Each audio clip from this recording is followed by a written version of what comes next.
المباراة في اللحظة هذه بداية المواجهة الرقم 122 بين الملعب التونسي شكيب والنادي الافريقي. ان شاء الله نشوفوا الفرجة المتعة على جدار المدافعين. بلال العيفة التصويبة ومش بعيد. الظهير الايسر الذي افريقي مشيت ولا تنفيذ المخالفه.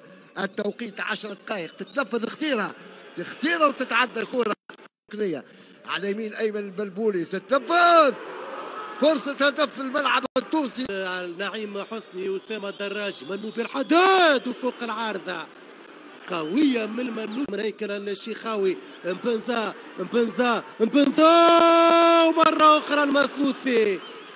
مبنزا والمثلوثي والكره الثانيه الهيكل الشيخاوي. فنيات كبيره للشيخاوي داخل منطقه الجزاء وخازي العيادي يبعد الخطر على مرمى الافريقي. الكره الثانيه اللي حصل معاكس لصالح الملعب التونسي على يسار الدفاع الافريقي.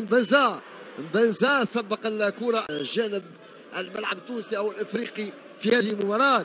الشيء قد تزيد راجي امام عصام بن خميس يعطي الاسبقيه.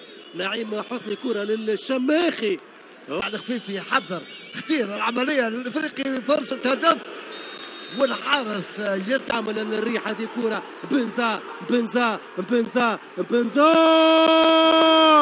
مو كره تتقص وسام بن يحيى يوزع ويخرج قيس العمدوني ممتاز بسرعه الملعب التونسي لشباك ايمن البلبولي. خطيره الفرصه التحذير خطيره كانت الفرصه للملعب التونسي. وفي سفر الترابلسي معاه المهذبي ايش يعمل الترابلسي. بحث عن حلول كره داخل منطقه الجزاء سفاخسي والكره لايمن المثلوثي قبل ما تخرج تغادر الميدان. المراوغه الهجمه داخل منطقه الجزاء وهجمه اختيره ويتدخل دفاع النادي الافريقي. تصويبه جول لا ثم رايه. ماذا يقول حكم المباراة؟ نعيم حسني يقول غير موجود الهدف. مساعد راية المساعد الأول كي بنزا والهدف لصالح الملعب التونسي في الكرة الأخيرة.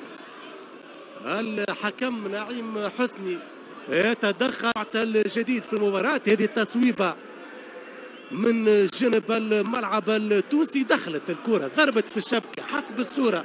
أكيد مشكورين الزملاء. حسب الصورة الأولى الكرة ضربت نوعا ما في الشباك والحقيقة شكيب يلزمها الفار هذه للتأكد. هاي إعادة مرة أخرى للتسديدة الأخيرة لصالح الملعب التونسي قبل ما يكمل مبنزا الكرة في الشباك. هاي التسديدة الأولى وارتماء أيمن البلبلغ الهدف من الحكم حكم الكرة لأبناء المدرب شكري الخطوي في هجوم جديد لصالح الملعب التونسي. اختير كرة كانت في اتجاه بنزا ولا تغطية من جديد. التغطية الدفاعية كان الأمان يضع الكرة في الركنية اللي تتنفذ بسرعة. علي العابدي يطلع بالراس كومباوري وقريب من التسجيل. ايضا الوجه الساحلي تتواصل عمليه لصالح النادي الافريقي. حمزه العقربي وزع خطيره خروج خاطئ من قيس العمدوني. خطيره الفرصه الافريقي. بحث على بيرسيل وباسي كره خاطئه من وباسي الى كيم بنزا.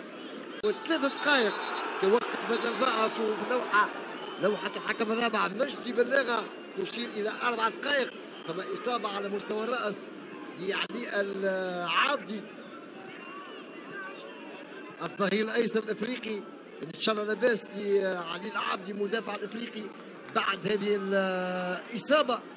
هاو أمامكم علي العابدي. ذاك احنا اللي يهمنا وأن المباراة لاعبين قاعدين يلعبوا كل روح رياضية.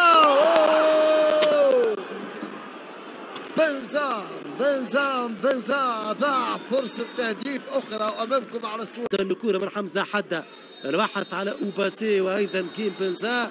وفي اللحظة هذه بالذات شكيب نهاية المباراة بالتعادل دون أهداف بين الملعب التونسي والنادي الافريقي. وهي المرة 18 رفقي، وبعد 9 سنوات يعني اكتوبر 2009 تغيب